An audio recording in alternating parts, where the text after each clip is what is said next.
مینون ہے اس میں بھی ہے کہ اللہ نے فرمایا زوجہ کے علاوہ کوئی بھی راستہ اختیار کرتا ہے فاولئک ھم العادون. اور اس میں الفاظ دیکھو فمن ابتغى وراء ذلک. ذالک جو ہے نا یہ بلاغت ہے. ذالک اس میں اشارہ ہے, جب ہاتھ سے اشارہ کرتے ہیں نا اس وقت کہا جاتا ہے. گویا اللہ تعالیٰ آپ کو آپ کی زوجہ کی طرف اشارہ کر کے کہہ رہا ہے کہ یہ جو بیوی ہے نا, بیوی کے یہ والا آپشن, اس کے علاوہ آپ کے پاس کوئی دوسرا آپشن نہیں ہے. اشارہ کر دیا. اس میں اور بلاغت ہے کہ یہ اسی میں بند ہے, آپ کے پاس اپنی خواہش پوری کرنے کے باقی تمام دروازے بند. وراء ذلک اللہ نے فرمایا یہ جو راستہ میں بیان کر رہا ہوں, یہ اشارہ کر دیا, الا علی ازواجہم او ما ملکت ایمانہم. تو بہت زیادہ غلو ہے اس آیت میں, مبالغہ ہے یہ بتانے کے لیے کہ تمام راستے اس کے علاوہ بند ہیں. دوسرا قرآن میں سورہ نور کی جو آیتیں ہیں وَلْيَسْتَعْفِفِ الَّذِينَ لَا يَجِدُونَ نِكَاحًا, جو نکاح نہیں پاتے, موجود نہیں پاتے نکاح, انہیں چاہیے کہ پاک دامنی کے ساتھ رہیں. وہ یہاں بھی ہے. اور نکاح موجود نہ پانے کا مطلب کیا ہے کہ آپ کی مالی حیثیت ایسی ہے کہ اس کے حساب سے آپ کو کوئی رشتہ دینے کے لیے تیار نہیں ہے. تیسری آیت 5ویں پارے کی ابتدائی آیتیں ہیں, اس میں اللہ نے فرمایا کہ جو آزاد عورت سے نکاح کی طاقت نہیں رکھتا وہ کسی کی باندی سے نکاح کر لے. تو اب باندیاں تو نہیں ہیں, مطلب قرآن کا حاصل یہ ہے کہ اپنا معیار نکاح میں گرا دے, نقصان کرے اپنا, کوئی بات نہیں ہے, لیکن پھر بھی دوسرے راستے ان کو اختیار نہیں کر سکتا. تو اس لیے اگر آپ کے پاس پیسے نہیں ہیں, کوئی نکاح کے لیے تیار نہیں ہے, اپنا معیار آپ گرائیں. آپ کو دوسرے راستوں, ہینڈ پریکٹس اور اس جیسے بے حیائی کی آپ کو اجازت, نہ زنا کی طرف نہ کسی اور راستے کی طرف جانے کی اجازت ہے. یہ تیسری دلیل ہو گئی کہ نکاح کا معیار آپ کو گرانا پڑے گا اپنا. اور رہا یہ مسئلہ کہ یہ کیسے ہو سکتا ہے, میرا تو اسٹینڈرڈ ہے, تو بھائی دنیا کو مسافر خانہ سمجھو, تو اسٹینڈرڈ گیا تیل لینے, ٹھیک ہے نا, اچھے سے اچھے کی تلاش کریں لیکن برائی سے تو اچھا ہے نا. حضرت عبداللہ بن عباس رضی اللہ عنہ سے روایت ہے کہ ایک شخص آیا, اس نے کہا کہ میں ہاتھ سے اپنے آپ خواہش پوری کرتا ہوں, ایک روایت ہے. تو حضرت عبداللہ بن عباس نے نفرت سے منہ پھیر لیا اور فرمایا کہ تو باندھی رکھ لیتا, یہ تیرے لیے زیادہ بہتر.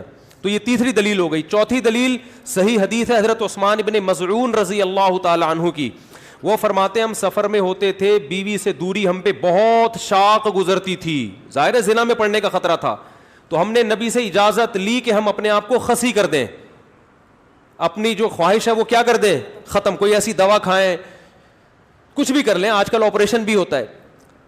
تو لو اجازنا لاختصینا, حدیث کے الفاظ ہے, اتنی ٹینشن میں تھے ہم کہ اگر نبی ہمیں اجازت دیتے تو ہم اپنے آپ کو خسی کر لیتے, لیکن نبی نے اس کی پرمیشن نہیں دی. اب دیکھو صحابی رسول اتنی شدید ٹینشن میں بھی اس کا حل یہ نہیں تلاش کر رہے کہ ہاتھ سے اپنے آپ کو مطمئن کر لیں, اتنی شدید ٹینشن میں بھی. اگر اس کی اسلام میں ذرہ برابر بھی گنجائش ہوتی تو ذرا سا تو اشارہ ملتا نا, صحابہ کر لیتے یا ان کو اشارہ دے دیا جاتا کہ بھائی اپنے آپ کو خسی کرنے کے پر آ گئے ہو, اپنی اللہ کی تخلیق کو تبدیل کر رہے ہو, تو اس سے بہتر ہے کہ تم اپنی تسکین کر لو اس طریقے سے. اس کی پرمیشن کا کہیں تذکرہ نہیں ملتا. اس کا مطلب ہے کہ اس نبی نے وہاں کیا فرمایا صحابی کو, نہانا عن التبتل, نبی نے فرمایا نکاح سے دور بھاگنے سے منع کیا. تو فرمایا نا نا نا نا نا تزوج الودود الولود, فرمایا یہ اللہ نے خواہش اس لیے رکھی ہے کہ تم نکاح کی طرف کیا ہو جاؤ, مجبور ہو جاؤ. یہ کتنے دلائل ہو گئے, بولو نا بھائی, 4 دلائل ہو گئے. اور بھی بہت کچھ ہے اس پہ بولنے کے لیے, میں مختصر بات سمیٹ رہا ہوں. اصل میں لوگ جو یہ کہتے ہیں نا کہ یار ہم مجبور ہیں تو کیا کریں ہم, یہ تو خواہش اتنی جب مسلط ہو جاتی ہے ہمارے اوپر, یہ تو اس سے جسم کو بھی نقصان ہوتا ہے, مینٹلی بھی آدمی ڈسٹرب ہوتا ہے.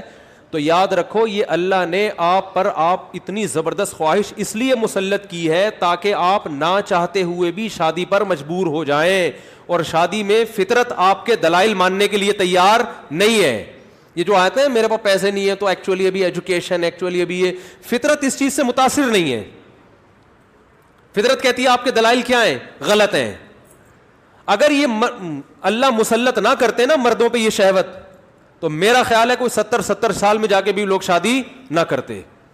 تو قدرت کا ایک نظام ہے, قدرت ایک سسٹم کے تحت لوگوں کو چلانا چاہتی ہے.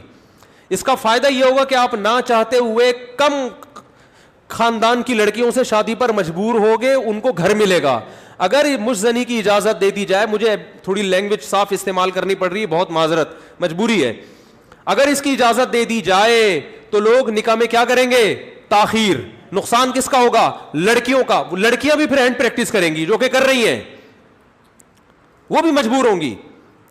تو اسلام نے آپ پر, اللہ نے آپ کے اوپر یہ شہوت اسی لیے مسلط کی ہے کہ یہ آپ کا یہ آپشنل نہیں رہے نکاح, بلکہ آپ کی باڈی کی ریکوائرمنٹ بن جائے کہ بھئی یہ تو کرنا ہی کرنا ہے. اور اس کا فائدہ کس کو ہوگا؟ عورت کو. بات آ رہی ہے سمجھ میں؟ اس کا گھر بسے گا. تو اگر اس کی اجازت دے دی جائے بھائی ایجوکیشن کا ہے بھی تو تعلیم ہے بھی تو ایکچولی تو نتیجہ لڑکیوں کا کیا ہوگا؟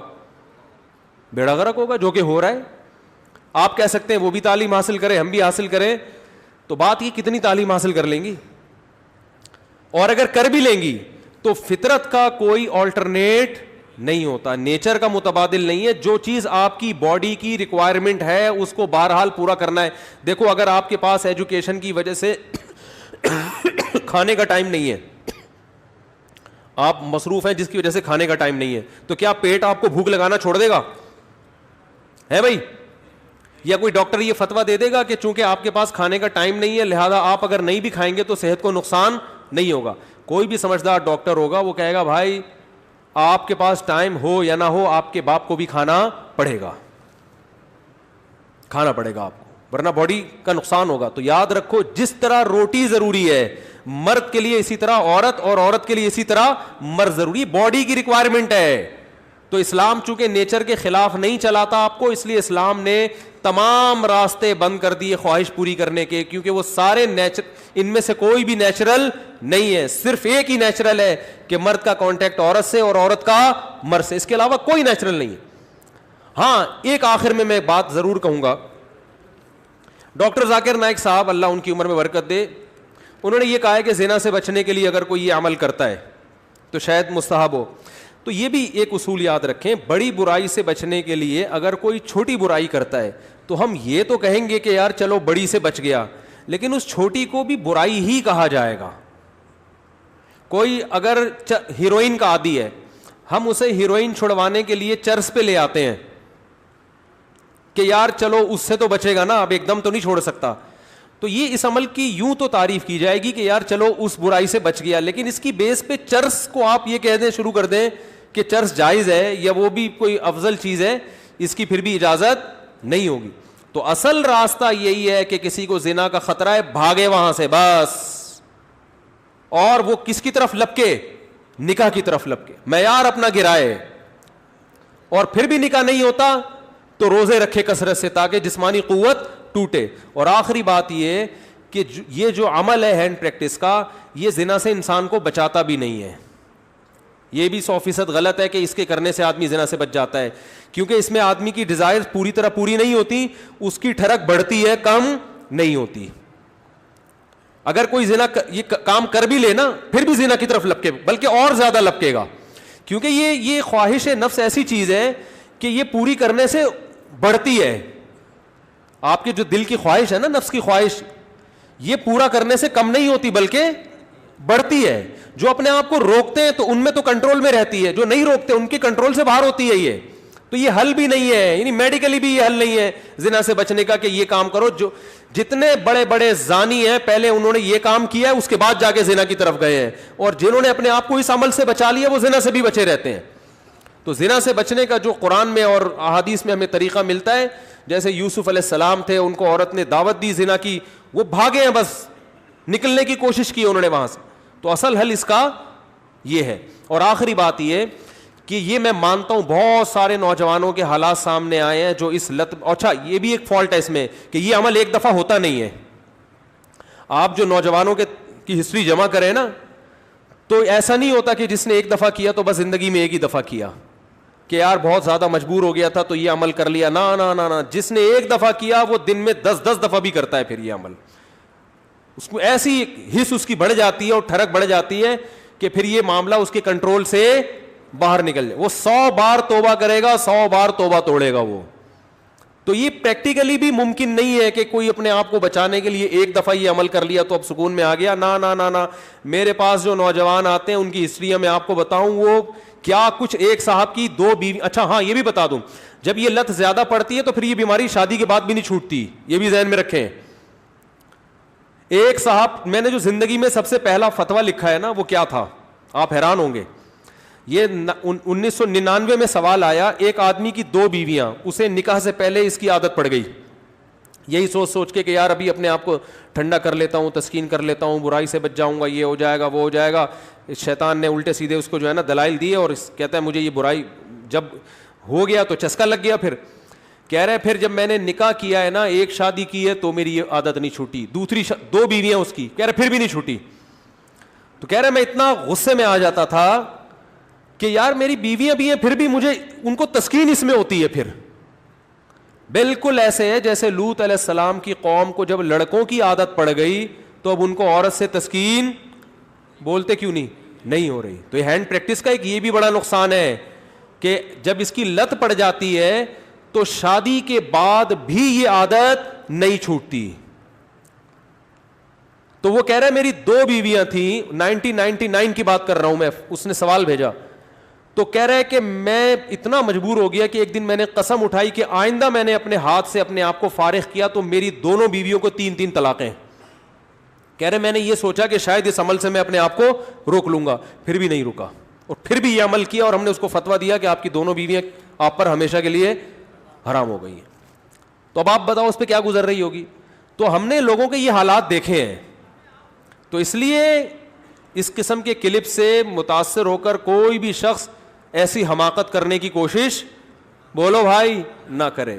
اور میرا مقصد آپ کو کسی کو مایوس کرنا نہیں ہے. اگر کوئی نوجوان اس بیماری میں مبتلا ہو گیا ہے تو حدیث میں آتا ہے ما انزل اللہ من داء الا انزل له شفاء, ہر بیماری کا اللہ نے شفا پیدا کی ہے. تو مایوس نہ ہو. سب سے پہلے تو وہ نکاح کرے تاکہ معاملہ آگے بڑھے نہیں, کیونکہ اگر نہیں کرے گا نا یہ پھر یہاں تک رکے گا نہیں معاملہ. کیونکہ یہ لڑکے پھر جب یہ کام کرتے ہیں پھر وہ انٹرنیٹ پر فحش فلمیں بھی دیکھتے ہیں, پھر وہ تصویروں کی طرف بھی جائے گا, بد نظری کی طرف بھی, اور پھر یہ بڑھتا رہا, پھر وہ زنا کا متلاشی ہوتا ہے کہاں مجھے موقع ملے. تو اس لیے میرے بھائی اپنے آپ کو روکنے کی کوشش کرنی چاہیے. تو اس کا پہلا اسٹیپ یہ ہے کہ سب سے پہلے آپ یہ عزم کریں کہ میں نے اپنے آپ کو اس برائی سے ہر قیمت پہ دور کرنا ہے, یہ میرا ایم ہے, میرا عزم ہے. اگر آپ ارادے میں ہی ڈھیلے ہیں تو بھائی پھر معاملہ کیا ہو جائے گا, خراب ہو جائے. تو پہلے تو کیا کرنا ہے, پکا عزم کرنا ہے. اب دوسرا علاج کے طریقے دریافت کرنے آپ نے. سب سے پہلا کام یہ کرنا ہے کہ انسان کو جہاں برائی کی عادت پڑتی ہے نا وہاں برائی چھوٹتی نہیں ہے. آپ کی کوئی خاص ایسی جگہ جہاں آپ سونے کے لیے لیٹتے تھے اور وہاں پر آپ پہ یہ شہوت کا جنون چڑھتا تھا, تو اپنا ٹھکانہ وہاں سے کیا کر لو, چینج کر لو. رات کو سونے سے پہلے مطالعہ کر کے سو. کوئی اپنے سرہانے کتاب رکھی جائے. جو نوجوان خدا نخواستہ کوئی اس میں مبتلا ہے تو اس کو بتا رہا ہوں میں, اپنے سرہانے کیا رکھیں, کوئی دلچسپ کتاب رکھیں. بستر پہ جیسے ہی لیٹے, جو معمولات ہے نا آیت الکرسی پڑھنا, دعائیں پڑھنا, بستر پہ لیٹنے سے پہلے پڑھ لیں وہ, تاکہ آپ جب بستر پہ جیسے ہی جائیں تو آپ کی سوچ جو ہے نا وہ مطالعے کی طرف چلی جائے. تو فوراً آپ نے کیا کرنا ہے, جیسے ہی سونے کے لیے لیٹے کتاب آپ کے پاس ہونی چاہیے, بستر پہ جاتے ہی آپ اس کتاب کا مطالعہ کرنا شروع کر دیں. انسان جیسے ہی لیٹ کے مطالعہ کرتا ہے اس کو نیند آ جاتی ہے, آپ سو جائیں گے, کیونکہ زیادہ تر نوجوانوں کے پر یہ اٹیک رات کے ٹائم ہی ہوتا ہے. دوسرا کام ہو گیا. تیسرا مسئلہ یہ ہو گیا کہ آپ کسی ڈاکٹر کو بھی بتائیں ماہر نفسیات کو, لیکن ماہر نفسیات سے کہیں کہ مجھے یہ برائی چھڑوانی ہے, کیونکہ ماہر نفسیات بعض دفعہ اور ڈال دیتے ہیں اس برائی میں. ایسے نفسیاتی ڈاکٹر بھی ہیں, وہ کہتے ہیں اس سے کوئی نہیں, ڈپریشن کا علاج ہے. اور بھائی ساری ڈپریشن کے اور بہت سارے علاج ہیں دنیا میں, وہ علاج وقتی ہے, جیسے سٹا لگانے سے نا وقتی طور پہ ٹھیک ہو جاتا ہے. تو اب یہ بے وقوفی ہے نا کہ سٹے لگا کے ڈپریشن کا علاج, اس سے ڈپریشن بڑھتی ہے, کم نہیں ہوتی. وقتی کم ہوگی, اگلے دن اس سے بڑا اٹیک ہوگا آپ کے اوپر, سارا دن پھر یہی کرتا رہے گا. ایسے ایسے لڑکے آ کے بتاتے ہیں کہ آدمی حیران ہوتا ہے, یار تمہاری ہڈیوں میں اتنا جوس کہاں سے آیا, تم مر کے ختم ہو جاؤ گے اللہ کے بندو. تو وہ یہی کرتے رہتے ہیں ڈپریشن. تو ماہر نفسیات بھی الو سب کچھ سب کو نہیں پتا ہوتا. تو ماہر نفسیات سے بولیں کہ مجھے یہ برائی چھڑوانی ہے ایسی کی تیسی, آپ کے باقی افلاطونیاں بقراتیاں اپنے پاس رکھو, آپ یہ برائی مجھے کیا کرنی ہے. تو نفسیاتی بھی ٹوٹکے ہوتے ہیں, کچھ طریقے ہوتے ہیں. کوئی ماہر ڈاکٹر ہوگا انشاءاللہ آپ کو ایسے طریقے بتائے گا, ایسے ٹوٹکے بتائے گا, ایسی تدبیریں بتائے گا کہ آہستہ آہستہ یہ برائی آپ سے انشاءاللہ چھوٹ جائے گی.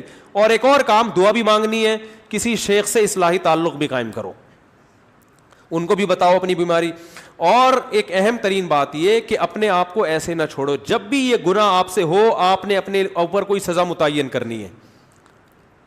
2 روزے 3 روزے یا 1 روزہ یا 1 ہفتے کا روزہ, یہ سزا دینی ہے اپنے آپ کو. وہ ہر آدمی کا کے حساب سے مختلف ہوتی ہے. صدقہ بھی کرنا ہے, تاکہ اس کا فائدہ یہ ہوگا کہ دیکھو یہ ایک دم نہیں چھوٹتا گناہ, یہ آہستہ آہستہ ہی چھوٹے گا. اس لیے مایوس نہیں ہونا کہ اتنے سارے ٹوٹکے اختیار کیے پھر گناہ ہو گیا, تو پھر ان شیطان مایوس کرتا ہے بھائی تیرے بس کا کام نہیں ہے. کوئی بات نہیں یار, ٹھنی اس سے ہے دشمنی عمر بھر کی, کبھی وہ دبا لے کبھی تو دبا لے. شیطان کو حضرت مظلوم نے فرمایا کہ کبھی شیطان تجھے پٹک دے گا نیچے, کبھی کبھار تو بھی تو شیطان کو پٹکے گا نا, تو پھٹا چلتا رہے گا قیامت تک, کوئی مسئلہ نہیں ہے. تو کیا کرنا ہے, جب بھی یہ گناہ ہو جائے 2 رکعت پڑھ کے توبہ کرنی ہے, اللہ سے معافی مانگنا ہے, اور اپنے آپ کو کوئی سزا دینی ہے صدقہ کے ذریعے یا روزے کے. سب سے بہتر سزا روزہ ہے, صدقے سے اتنا فائدہ نہیں ہوتا, روزے سے اس میں زیادہ فائدہ ہوتا ہے. تو روزہ رکھے, کیونکہ نفس کو خوش کیا ہے تو اپنے نفس کو جب تکلیف دے گا بھوکا پیاسا رکھے, تو یہ اس میں نفس کو جو ہے نا, آپ کے جو دل ہے اس کی چاہتوں کو چترول لگتے ہیں ٹائٹ طریقے سے روزہ رکھنے سے. تو اپنے من کو خوش کیا نا اس نے حرام طریقے سے, تو روزہ رکھ کے اپنے من ہی کو ٹینشن دے گا یہ. تو روزہ رکھنا بہت زبردست اس کا ایک علاج ہے. تو کیا کرنا ہے, جب بھی یہ جرم ہو جائے تو روزہ رکھ کے اس کی تلافی کرنی ہے. اس کا پھر نہیں بھی چھوٹتا تو ٹینشن نہیں لینی, آپ نے اپنے قوائف پورے کر دیے. اور آخری بات یہ کہ روزانہ ایکسرسائز کا معمول بناؤ. جب آپ صبح جاگنگ کرو گے, شام کو جم جاؤ گے, تو پھر آپ دیکھو گے ڈولے شولے نکل رہے ہیں اور جناب طاقت آ رہی ہے, تو نفسیاتی طور پر انسان پھر غیر اخلاقی سرگرمیوں سے دور ہو جاتا ہے خود بخود, کہ یار میں ایک طرف اتنا اپنی باڈی کا خیال کر رہا ہوں, اسی طرف اپنی صحت کو برباد کر رہا ہوں میں, ہے بھائی. اب میری ساری انرجی جو یوٹیلائز ہو رہی ہے تو ناجائز چیزوں میں ہو رہی ہے. تو یہ لاشعوری طور پر جب انسان مفید کاموں کی طرف آتا ہے تو نیگیٹو سوچ اس کی خود بخود, بولتے کیوں نہیں بھائی, کبھی کسی ہیروئنچی کو جم جاتے ہوئے دیکھا آپ نے؟ وہ نہیں جاتا, کہتا ہے ابے جاؤ باڈی کی ایسی کی تیسی, مزہ تو آ رہا ہے نا چھٹا لگانے میں. تو جو جم جائے گا وہ ہیروئن نہیں پیے گا, جو ہیروئن پیے گا وہ جم نہیں جائے گا. تو اسی طرح جم جانے والے بھی اکثر ان برائیوں سے بچ جاتے ہیں, اور اس برائی سے بچنے کا بہت فائدہ ہے دنیا میں بھی آخرت میں بھی. دنیاوی فائدے کیا ہیں وہ پھر کبھی انشاءاللہ کسی اور وقت بتائیں گے, اخروی فائدے تو ہیں ہی بہرحال. لیکن میں نے آپ کو بتایا اس میں مایوس نہیں ہونا, یہ چیزیں جلدی نہیں چھوٹتی. ایک چیز کی لت اگر پڑ چکی ہو تو پھر ٹائم لگتا ہے چیزوں کو چھوٹنے میں, لیکن لڑتے رہنا ہے زندگی بھر. ہتھیار ڈال کے بیٹھنا نہیں ہے کہ نہیں بھائی اب تو ڈاکٹر فلاں نے بھی کہہ دیا تو فلاں ڈاکٹر نے بھی. ایک لڑکے کو ڈاکٹر نے خود اس مرض میں ڈالا ہے, وہ بچتا تھا ان چیزوں سے, ڈاکٹر کے پاس گیا, ڈاکٹر نے کہا کوئی حرج نہیں ہے اس میں کر لو, کوئی میڈیکلی کوئی نقصان نہیں ہے. میڈیکلی بھی نقصان ہے, حقیقت ہے, یہ کہنا کہ میڈیکلی نقصان نہیں غلط ہے, اور ذہنی طور پر تو بہت نقصان ہے. دیکھو لوط علیہ السلام کی قوم جو برائی کرتی تھی اس سے میڈیکلی کوئی نقصان نہیں تھا, لیکن وہ بیچارے نکاح کے قابل رہے نہیں. وہ کہنے ما لنا فی بناتک من حق, اے لوط ہمیں عورت سے نکاح میں دلچسپی ہی ختم ہو گئی ہے. تو یہ کتنا بڑا نقصان ہے کہ نہیں ہے. تو جو لوگ لڑکوں کے عادی ہو جاتے ہیں ان کو عورت میں دلچسپی ختم. اب میڈیکلی تو سب کچھ صحیح ہے, آئرن بھی صحیح ہے اور جناب پوٹاشیم میگنیشیم سب کچھ صحیح ہے, تو باڈی کو تو کچھ بھی نہیں ہوا, کھوپڑی آؤٹ ہو گئی. تو یہ جو حرکت ہے نا ہینڈ پریکٹس, اس سے بھی انسان مینٹلی کیا ہو جاتا ہے, بہت ڈسٹرب ہوتا ہے, جس سے جو نیچرل ایک پروسیس قدرت نے رکھا ہے, خدا نے رکھا ہے, وہ بہت برے طریقے سے متاثر ہوتا ہے اس عمل سے. تو اس لیے اپنے آپ کو ان تمام ایکٹیویٹیز سے بچا کے رکھنا چاہیے.